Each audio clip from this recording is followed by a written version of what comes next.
All right, folks, Yishai Fleischer here. I'm at the tomb of the Patriarchs and Matriarchs of the Jewish people. Tonight's a special night here in Hebron. We have 50 years, a memorial commemoration for Rabbi Moshe Levinger as one of the founders of the settlement or resettlement or the indigenous movement, the return of the Jewish people to the land of Israel. Big conference. With me is somebody who's no stranger to our show, Amir Avivi, Brigadier General. He's the head of the Beautification, which is the IDSF, Israel Defense and Security Forum. That's right. Very hard to say Beautification in English. So right, but in Hebrew it makes a lot of sense. In Hebrew, right. Beautification means the people who care about security, and it's a kind of term here in Israel, which means people who are, know what they're talking about and concerned about security. But he's coming at it from the nationalist perspective. You spoke here tonight on the stage. Today, we had news of Bezalel Smotrich, who's the Treasury Minister. He spoke today about Israeli sovereignty over 80% of Judea and Samaria. What's your thoughts on that? Well, national security is first and foremost about national values. There are a deep connection to the land of Israel, to Judaism, to Zionism. And when we talk about applying sovereignty, this connects us to our values, but also to security needs. And we are living in a very crucial period of time. We have an administration that is favorable of applying sovereignty. Israeli administration? Both Israeli and American. And I was talking especially about American because there are many right-wing coalitions in Israel throughout the last 20 years. Well, that's an important point. Israeli public is more to the right. Definitely, and I think that after the 7th of October, the vast majority of the Israeli people understand that the Jordan Valley, vast areas in Judea and Samaria need to be in Israeli hands. If not, Tel Aviv will be like the area surrounding Gaza. It's the same reality. The distance between the Green Line and the sea, it's 9 miles. It's even shorter than the distance Hamas reached when they attacked into Israel and reached cities that are 12, 13, 14 miles inside Israel. People like myself and the people behind me today, nationalist, right-wing Israelis, so-called settlers, resettlers, we've known this for a long time. What's the difference now? Okay, we've known that. Yeah, we've known what you're talking about. Is there a change? Think now there is an awakening in Israel. The vast majority understand that this is crucial for Israel's security. And now the question is, what plan do we present to the people of Israel and to the administration? What do we want? And I think that the basic idea, we want maximum area with minimum Arabs, minimum Palestinians. We don't want to give more Arabs Israeli citizenship. We would like to have them some self-governance, We want people who live in Hebron or in other areas to have some kind of self-governance. So we would like to apply Israeli law in areas that are not centers of Arab cities. And what happens to the Arabs in such a case? So I think in Gaza and in Judea and Samaria there will be some kind of cantonization, self-governance on the city level, run by clans in the different areas. No more talk about Palestinian state or statehood, but cantonization, autonomy in different areas.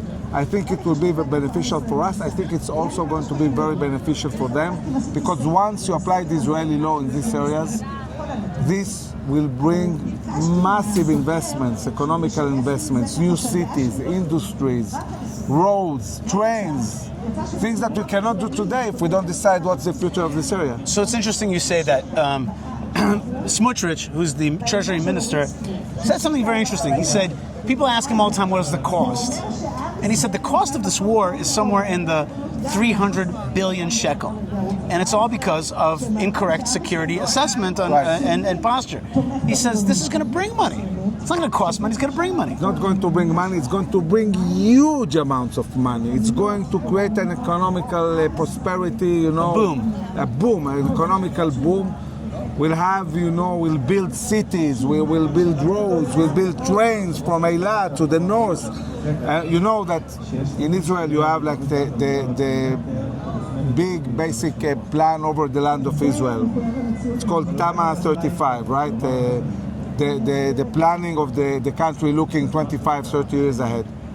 this vast area has no planning. Without applying the Israeli law, there will be no planning. So you cannot plan industries, you cannot plan hotels, you cannot plan roads or trains, and so on. So once Much you of the Dead Sea area doesn't have hotels on it because it's part of Judea. Exactly, it doesn't make sense. Yeah. Now we're talking about the Bible Belt. We're talking about maybe could be the most touristical place in the world, once you really organize it and create something. By the way, I Bible. was just in Greece. Greece last year had 40 million visitors, and Israel has dropped from 4 million to about 1. Right. No, it doesn't make sense. We can have 40 million tourists here, I think it's much more interesting to visit the Bible land than any other place in the world. For many people, sure. Yeah. So it's a matter of applying the Israeli law, doing this planning, building tourism, building economy, and everybody will prosper. Okay. Both Israelis and Arabs. Now, I was overhearing you were being interviewed by some Italian journalists or something, and you gave them a 1, 2, 3 options about how to deal with the Gaza situation right now. I was like, whoa, that is very, very clear. Can we go through those 1, 2, 3? Yeah, so basically, among other things, they asked me about the hostages. What do we do? So we understand. Thank you.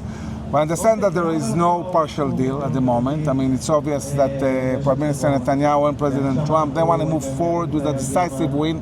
And then obviously the question is, okay, what will happen with the hostages? And I see 3 distinct possibilities. One is that as we conquer the city of Gaza and bring down the main stronghold of Hamas, there will be a moment where they will say, okay, we surrender, we understand that we are going to be destroyed. Nothing is stopping the IDF. We'll lay down our weapons, we'll give you the hostages, thus give us a safe corridor out to safe the Sinai passage Peninsula, out. safe passage, and we'll go out. And this will be a kind of negotiation, okay? So total control, total we're army talking push. unconditional surrender, but you're still talking to somebody. Somebody surrenders, okay? I understand. The other option is that they will collapse. They will simply collapse, okay? There will be this kind of chaos. And then Israel will go into the areas where the hostages are. They will surround these points and will negotiate with the kidnappers themselves, not Qatar, not Egypt, not international involvement, simply with some, clans or terrorists that are holding some hostages. They will tell them, listen, it's game over. We are controlling all of Gaza. That's it. The war has ended. Take some money, give us the hostages, and get out. And the third option is there will be military operations. Certainly talking about those hostages who are not alive. I mean, we are not endangering them by operating militarily. We'll see, I think, many military operations to rescue hostages who are not alive. But if we have an opportunity militarily to rescue hostages who are alive, which we did, by the way, throughout the war, we'll do that also. So the maneuver going in, this will give us opportunities. This will create different opportunities. Well, the 3 differences that you said they're not so different. At the end, they're all dependent on, it's basically the reaction of the enemy. Right. What you're saying is... So the question is how they will react and what will happen once we go in and are on the verge of destruction. Mm-hmm. But it's obvious that there is a clear connection between winning decisively against Hamas and being able to get all the hostages back. It's connected. It's the same mission. Okay. Today, you are here at the Tomb of the Patriarchs and Matriarchs. Today, the people behind me that have come to the conference, they're right-wing. They're very right-wing. But you also are part of the other world, the other Israel. I would even call it the real Israel, in the sense that, well, this is the real in terms of the Bible, in terms of the history, but the classic secular Zionist world. Are they coming around? And you're there. You talk to them. You come from there, right? Am I right? Like in a sense? No. I meet, Israelis all over Israel. I've been lectured multiple times in Tel Aviv, Kfar Saba, Ra'anana, overall, I can say there is an awakening. Overall, people are moving right. Is it awakening of just how bad the bad guys are, or that this is our land and we have to hold on to? I think it's much deeper than that. Mm-hmm. It's also a Jewish awakening and an identity awakening. Mm-hmm. Also understanding what we're dealing with. Well, like things people, like people seek answers, and they want a bridge between 2 things. One, they want to be secure, they want to be prosperous, they want to be, in a land that is vast enough and big enough to exist. At the same time, they want democracy. They want, solutions that won't create a kind of apartheid or things that, are being discussed. And my answer and the answer of IDSF is there are solutions. We can bridge that. We can really give answers to both things, being secure, applying sovereignty in vast areas, and also creating self-governance on the Palestinian side. And I can say that while our national security needs are very rigid, cannot play around with them. When people say we'll have arrangements talking about security, they're basically saying Israel is not going to be able to defend itself by itself. That's not an option for Israel. Okay? The basic idea of Zionism is that the Jews can defend themselves by themselves. Right. So our national security needs are not rigid, are not flexible. Statecraft, it's almost endlessly flexible. There's so many kinds of solutions, autonomies, territories, cantons, emirates. Another one which is not spoken of, which is residency. Right. Our control, residency. Yeah, and also residency. Local cultural control. So there are so many models. There is a British model, and a Dutch model, an American model, and an Arab model. We simply need to decide what we want. And I think that the problem with the right in Israel for many years, the right excels at saying what they don't want. Right. They don't want a Palestinian state. They don't say what they want. Right. And what we're trying to do in IDSF is also put a clear vision what we want. How do we solve this? And there is not one solution. There are several solutions. Right. It's so flexible that you have many solutions. That's right. By the way, a few years back, I wrote an article for the New York Times, which was really 5 alternatives to the two-state solution. Exactly. And there was So in my book, No Retreat, there are 4 different solutions to the Israeli-Palestinian conflict. None of them include retreats and concessions, and all of them include sovereignty in most of the areas in Judea and Samaria. The hard Israeli. One last question is about really Israeli politics, the Israeli body politic. There's this like nut of nutty, like hard left Israelis. They want to like bring down the state. It feels like sometimes they certainly want to bring down Netanyahu. There's like a what do they call it? Trump derangement syndrome. There's like a Netanyahu derangement syndrome. Right. Are you going to be able to overcome them in your work, in the political work? Is the country going to be able to overcome them? Are we going to see a difference in the next elections? You said already the nation is more to the national right. Can we see a big sweep, or are we going to see, a return to a kind of middle, just give me bourgeois, just give me peace, I don't care about anything, I'll do whatever? So I think, as we said, the society is moving right. But when they look at the existing right-wing parties, not all of them, find themselves, connected to parties, whether it's Likud, Smotrich, Ben-Gvir, and it's a big numbers. So they basically need a new party, something that can speak also to secular Jews, but also is secular Zionism back? Is it back? Is it alive and well? I think they're moving, to the right, they're awakening. They want a connection also with religious Zionists, and there are many religious Zionists who don't want to be in a religious Zionist party. Right. They want to be, part of a bigger a connection, unity. People are looking for unity.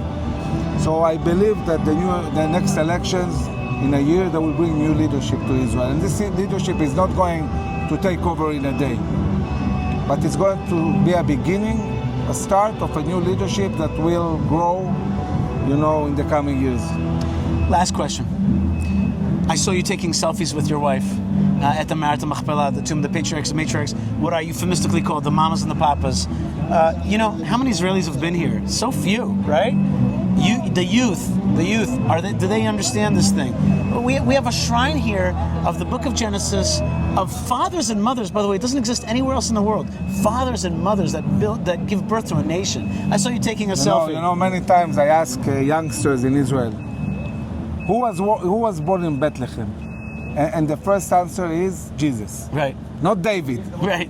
They don't know that the reason why Jesus is connected to Bethlehem is because in Christianity, he came from the Davidic line.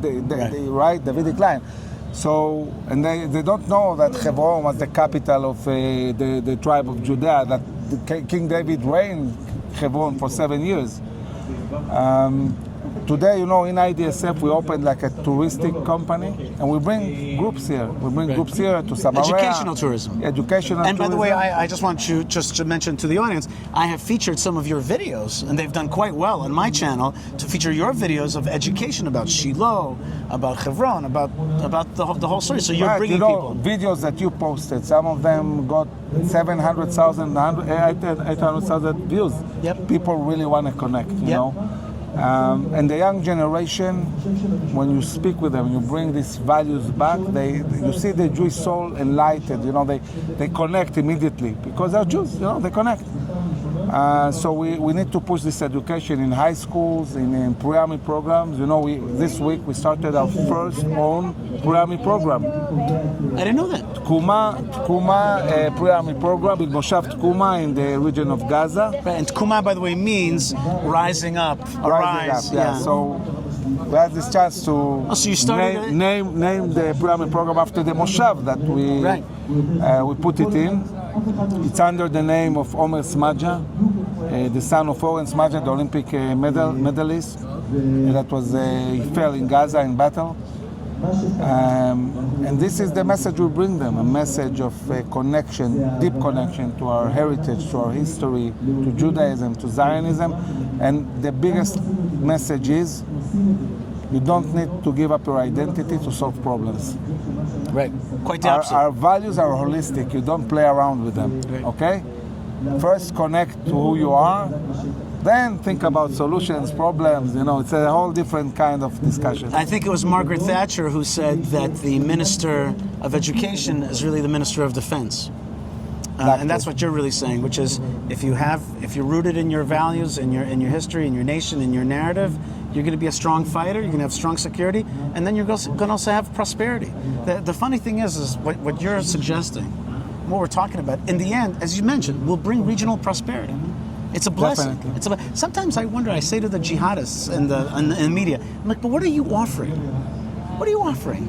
You want to destroy Israel? It's not going to happen. So what are you offering to your people? Nothing but submission and retardation of economy. Like, what's the gift that you're bringing? In Hebrew we say, what's your message? What's your thing? What you're saying is a regional blessing. Yeah, so I think, from a religious point of view, when they see the resurrection of the Jewish people, building our statehood again and sovereignty and so on, you say, you know what? They are the chosen people. Right. And this threatens them because, the whole idea of Islam is that, okay, the Jews are not anymore the chosen people. Now we are. But what happens when actually all the things that the Prophet said are happening, and they feel unsafe? They say, okay, if they will succeed, what does it say about us? And this is a big battle. Amir Avivi, Brigadier General, spoke tonight here in Hebron. He's the founder of the IDSF, in Hebrew the Beautification, the Israel Defense and Security Forum. And now also, not just now, but really continues that battle, not just in the battlefield, but also in education and hopefully in politics. We thank you so much for being with us here, with me, Yishai, and with the tomb of the Patriarchs and Matriarchs behind us. God bless you. Thank you very much. Thank you.